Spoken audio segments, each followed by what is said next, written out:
Shabbat Shalom, everyone. It is really good to be back.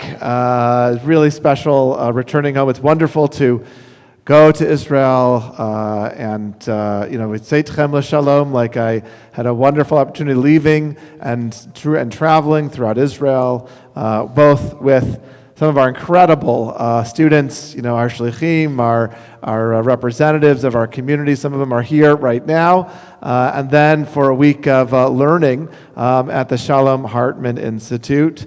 Thank you for both of these opportunities, both in sharing in our vision to empower our youth to have a connection with Israel during especially these difficult times. And secondly, to empowering me to engage in Jewish learning with my colleagues. I'll share a little bit of some of the Torah that I learned, but over the next months ahead, I will be sharing some of the nuggets that I learned, as the theme of my week of learning was the ethics of holidays. So what they tasked their faculty, the Shalom Hartman Institute, to do was each of them chose a different holiday, and they prepared a shiur, a lesson on those holidays. So stay tuned for Purim, Tisha B'Av, and a few others. I thought I would share a little bit this morning on the holiday of Passover. Why might we be learning a little about the holiday of Passover? Because this week's Torah portion is Shemot. And we learn about our origin story as a people. And it begins on page 317. For the class that we had on Passover, it was taught by Dr. Noam Tzion. Now, I'm not sure how many of you are familiar with that name, but many of us have Haggadot called A Different Night. And it came out about 25 plus years ago, and it was a new vision for how to experience a Passover Seder. For perhaps most of us growing up, Passover was a task of sitting through a meal, making sure that all of the readings were correctly recited, and it was very task-oriented, almost as if we were reliving the slavery experience. And Noam Tzion noted that the Haggadah was never meant to be liturgy.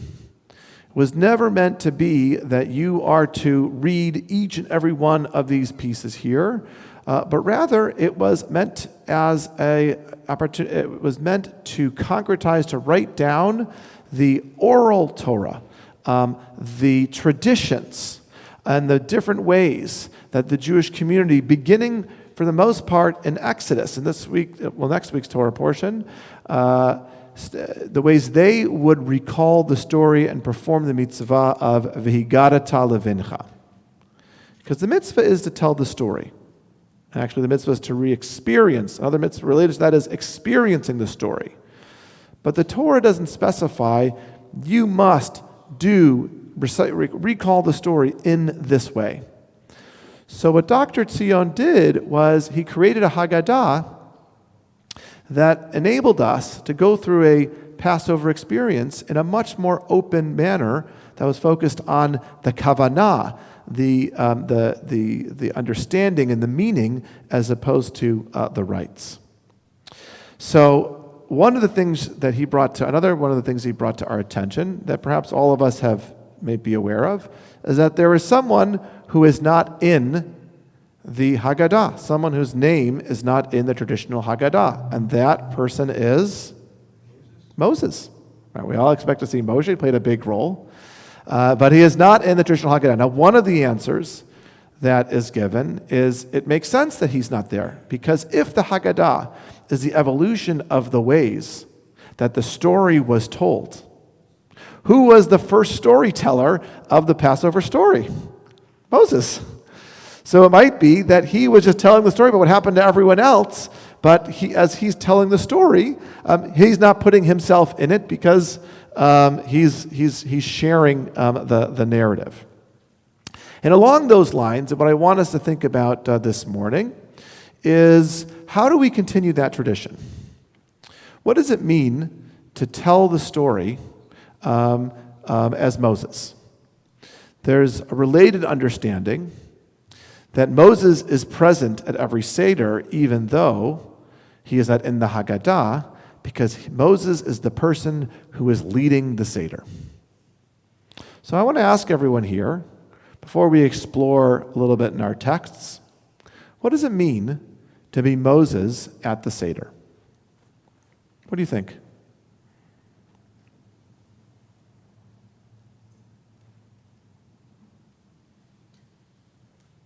No one? Everyone's like, well, Moses. It might be that we have a little bit of awe of Moses, like, whoa, can't be Moses. And yet, there's a very strong tradition that if you're leading a Seder, you're Moses. So perhaps we shouldn't be so intimidated to imagine what it means to be Moses, because I think around this room, there's a number of people that have accepted the challenge of leading a Seder. Yes, Dr. Stein. Be the first hand. He would retell the story. So what does it mean to tell the Seder? Is to recall in the first person. What does perhaps Passover mean to me, the way that I was raised and born? What are the expectations I have? Really good. Thank you. Anyone else? Yes.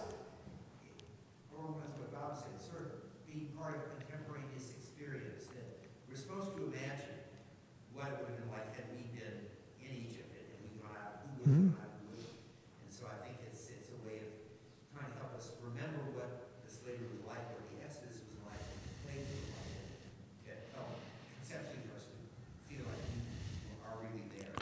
So the role of Moses is to help bring about the experience, right? For everyone can actually feel that as if they were actually in Egypt, or they were actually taken out of Egypt. Good. Diana, yeah. I think the role is probably to tell a story, but when we go, the older we get, we'll tell our kids stories about when we were young, and our narratives definitely change a little bit over time. I mean, you can see this in the Torah where things are in Devarim, the counts are slightly off, or some of the stories are so I think that it's always changing. It's definitely a living document. But I think besides the obvious of we're in Mitzrayim, which is translated as narrow straits, and we all have these hardships that we overcome, and we all encounter plagues. I mean, most recently, we think we all were part of one. Yeah. But really, for me, I think that the end is what's so amazing. V'shana haba b'Yerushalayim. It's really to give hope. It's to convey the message that, things are bad. They're not forever. We're going to get out of this. Yep. We need to work together. Yep. It's about door to door transmitting that, but always having this idea of hope in the future, remembering the past, being in the present, and looking towards V'shana haba. Great. I think that last piece sort of summarizes, what you were talking about is to be a leader that inspires hope. Right? That Moshe was the one who was tasked by God, and sometimes he struggled with this, but ultimately he was successful in bringing hope to the people. We're going to leave. We're going to go. Put your sandals on. We're going to get moving. And that's similarly the role of the Seder of, hey, let's have hope. The world will get better. We're going to make it past the plagues that we face. So important as a Moses to inspire hope at your Seder. And I just want to add to that too, to bring in the four sons or four children, if we're being egalitarian, especially to answer them, well, what does this have to do with me? I wasn't there. This isn't my story. Yeah. To be bro, it is your story. Well, It's everybody's story. I wasn't going to go there, but here is, no.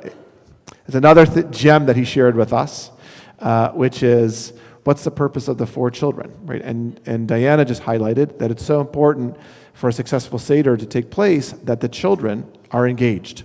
Okay, and that's the only way that we can really successfully go through the Exodus experience at Seder night. So there's a little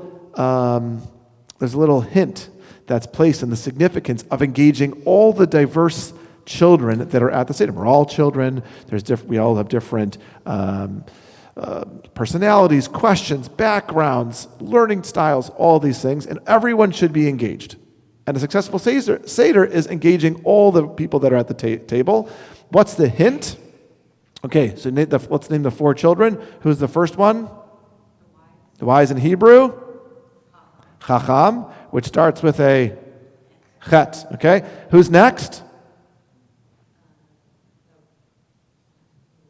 Wicked. And the Hebrew word for wicked is Rasha, which starts with a resh. Okay. The next one is, I'll help you out here, a tam. A simple, right, which starts with a tav. Tav, okay. And then the last one is, yes, you're right. When they're listed individually, the last one it says oh, there's a vav added to that one. So you got chet, resh, tav, and vav. It's what's called an amalgam, right? Put those together, you get cherut, which is the Hebrew word for freedom. So if you engage the chacham, the rasha, the tam, and the sheinoda, then you've earned your true cherut, right? You've really engaged with John. Okay. So that's not what I want to talk about. So let's just go back to Moses. Perhaps one of the reasons that we struggle to sort of imagine what it means to be Moshe is we see Moshe as Moshe Rabbeinu. He's our teacher. Oh boy, what am I going to teach, right? How am I going to be able to guide? Moshe is also a shepherd. How am I going to guide everyone together? And yet, when we first encounter Moshe in this week's parashah, we learn about a very different Moshe than Moshe Rabbeinu and Moshe the shepherd. And I want to invite everyone to turn to page 321, chapter 2, and let's learn about Moshe's birth story. Vayelech ish mi beit Levi vaykach et bat Levi. Vatahar ish ha'isha vateled ben vatera oto ki tov hu vatitzpeneu shlosha yerechim. V'lo yachla od hitzbina v'tichach lo tevat gomeh v'tachmara b'chomer v'zavet v'tasam ba et hayeled v'tasam besof al sefat hayoar. Okay, Moshe, a certain man of the house of Levi, went and married a Levite woman. Notice they both have no names. They're anonymous. The woman conceived and bore a son. And when she saw how beautiful he was, she hid him for 3 months. When she could hide him no longer, she got a wicker basket for him and caulked it with bitumen and pitch. She put the child into it and placed it among the reeds by the bank of the Nile. And his sister stationed herself at a distance to learn what would befall him. The daughter of Pharaoh came down to bathe in the Nile. Okay, so what did we learn here about Moshe? His parents, when we first learned about them, don't have names. They are anonymous. And one of my teachers, Rabbi Wernick, taught that this is not just a coincidence, but it's to remind us that Moshe came from just any family. And you might think, oh, Levites, those are pretty good. They get some nice honors, and the priestly tribe's going to come from them. Not at this stage in the Jewish story. Levi had a pretty rough childhood. He was on the outs with Jacob. His brother Shimon gets eliminated from the tribe by the end of the Torah, and Levi is sort of in a liminal place. So it comes from Levi's a difficult tribe at this time, and his parents are anyone. And what Rabbi Wernick taught us is that's to remind us that's to invite us into the story. I don't have to be the Yehuda or one of the heroes in order to be the person who creates the home where Moses is born. It can be anyone. The anonymity is designed to be empowering to us. And we might think, I come from a tough upbringing. I'm living the life of Levi in my own day and age. Even still, you can be the home where Moses is born. And just to lean in more into just the home that he was born in. These parents come together and they have a child. But there's a problem with this. Because if you at first glance, you're like, oh, these two people, they fall in love and they have a child. But what do we know about Moses? Is he the firstborn of his house? No, who's the firstborn? Aharon, Aaron. And who else does he have? Miriam. We just learned about this week's parasha. Okay, so the Mefarshim, right? The rabbinic commentators are what's going on here? And some of the understandings are this was a home where after learning about Pharaoh's decree, they divorced. And Miriam said, no, there's still potential in this home. You should come back together. And chapter 2 begins with the reconciliation of Moses' parents, and then they have Moses as Moses, now a symbol of hope. So minimally we can see that there's an easy angle to see that he comes from a troubled home that is dealing with a lot of real struggles. And this is where Moses is born. So just on these opening verses, it's worth saying that when we are tasked with being Moses at the Seder, we don't have to be so intimidated to feel, oh, I need to know. I need to come from this household. I need to have these parents. No, it can be any one of us. And all perhaps we need is a desire to have a little bit of hope, right, to guide our family and to be a part of the story. Just moving forward, we go to verse 5 on chapter 2, and we learn about the daughter of Pharaoh. Moses is raised in the home of Pharaoh, and he is guided and cared for and adopted by what's called Bat Pharaoh, Pharaoh's daughter. Now, 10 Commandments sort of ruins this image, and you sort of get this crazy love interest. What her name is, Nefer? I don't know what DeMille gave that character. I can't recall this morning. But in the text, Moses is raised at the home of someone who is outside his tribe. And he is able to be raised and cared for. And the Mefarshim give a lot of positive attributes to Bat Paro for her ability to see a child in the Nile, to probably have a sense of why he's there, and nevertheless to not turn away from that child, but to make sure that he is protected. And the bringing in of his mother to be the wet nurse gives more credit to the stature and the attributes that Bat Paro carries with her. So Moses is the product of a caring non-Jewish home and is able to then still be the leader of the Jewish people, even though he grew up in a pretty non-Jewish society. Too often, we think that in order to be a Jewish leader, you must be completely raised within the walls of Judaism. And Bat Paro's presence in the story opens perhaps the possibilities that we can be raised in one of the greatest non-Jewish cultures of the world, the Egyptian society, and still be able to maintain our connection to Judaism and benefit from the kindness of the leaders of the non-Jewish society. So for those who feel, I'm too perhaps assimilated. No, there was no person who was more assimilated than Moses, and yet he became the leader of our story. Last piece I want to share is verse 11 on chapter 2. And it's the bottom of page 323. Sometime after that, he's growing up in the castle. Vayigdal Moshe, he grows up. Vayetze el echav, vayar besivlotam, vayar ish mitzri, makeh ish ivri me'achav. Okay. It was some years later, Moses grows up. He goes out to his brethren, sees their burden, and he sees an Egyptian man striking a Hebrew man, one of his brothers. How does Moses respond? We go to verse 12. He turned this way and that, and seeing no one about, he struck down the Egyptian and hid him in the sand. If we compare the beginning of Exodus to the beginning of Genesis, we can actually see a very strong lesson.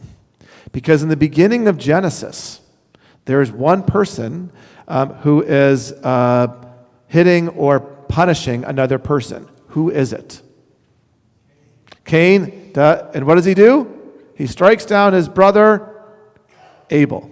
Okay? God calls him on it, and what does Cain respond?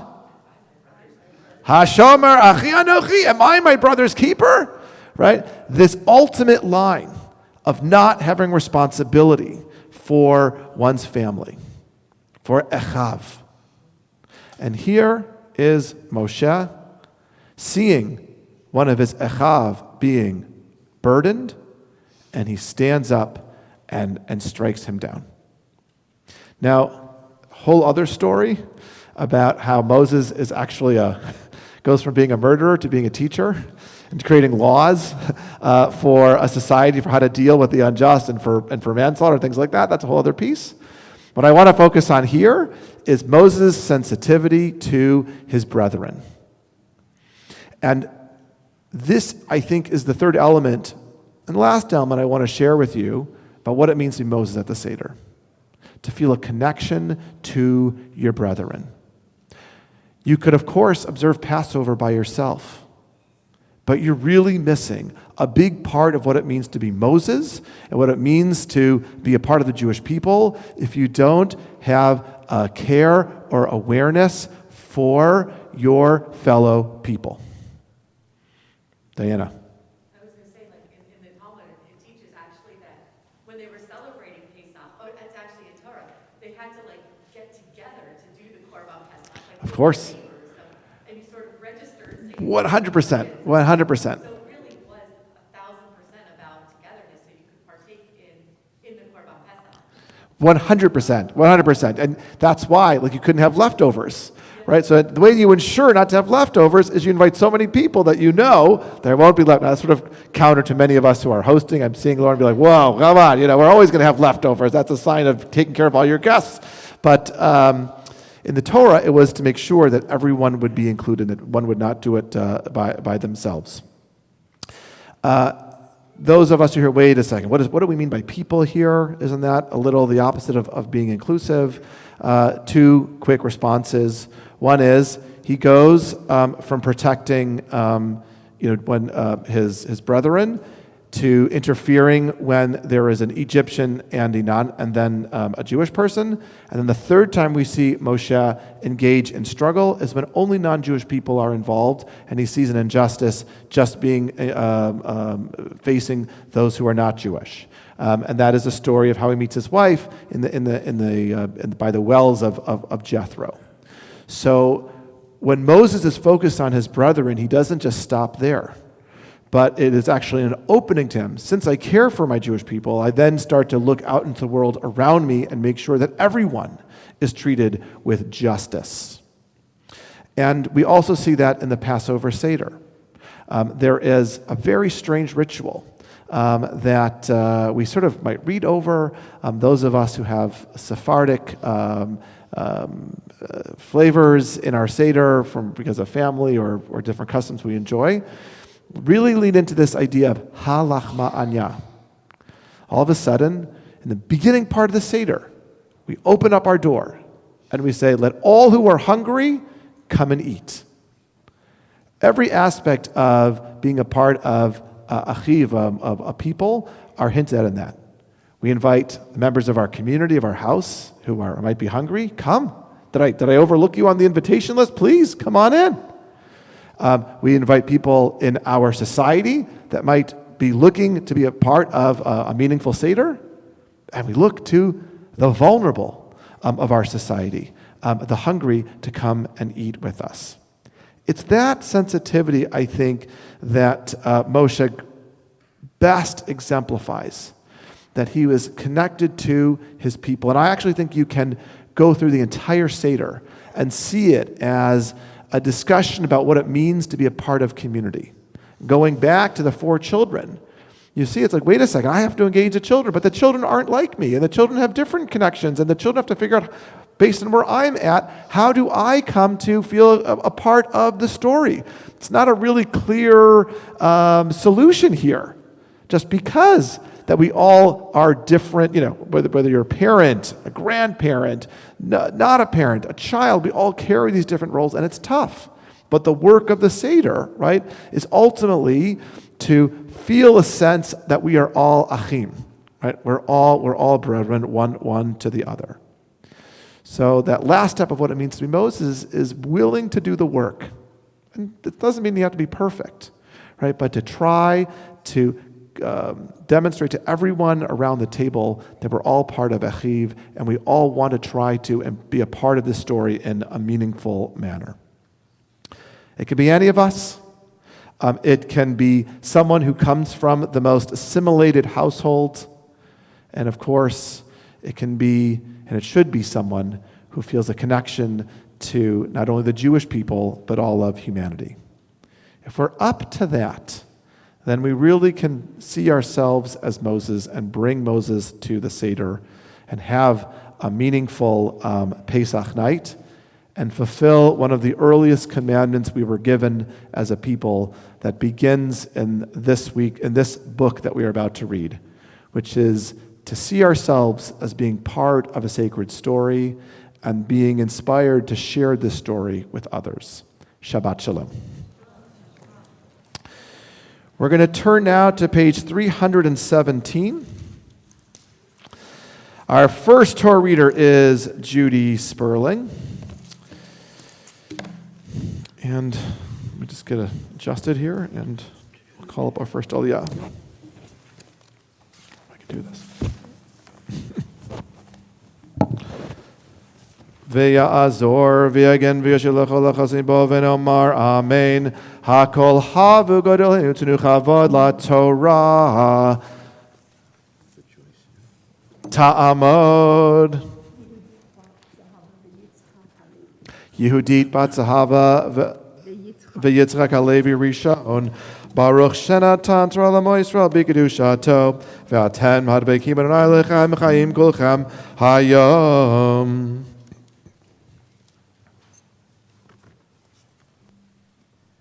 Baruch hu et Adonai hamavarach. Baruch Adonai Barach le'olam va'ed. Baruch Adonai hamavarach le'olam va'ed. Baruch atah Adonai Eloheinu melech haolam. Asher bachar banu mikol ha'amim v'natan lanu et Torato. Baruch atah Adonai noten ha'torah.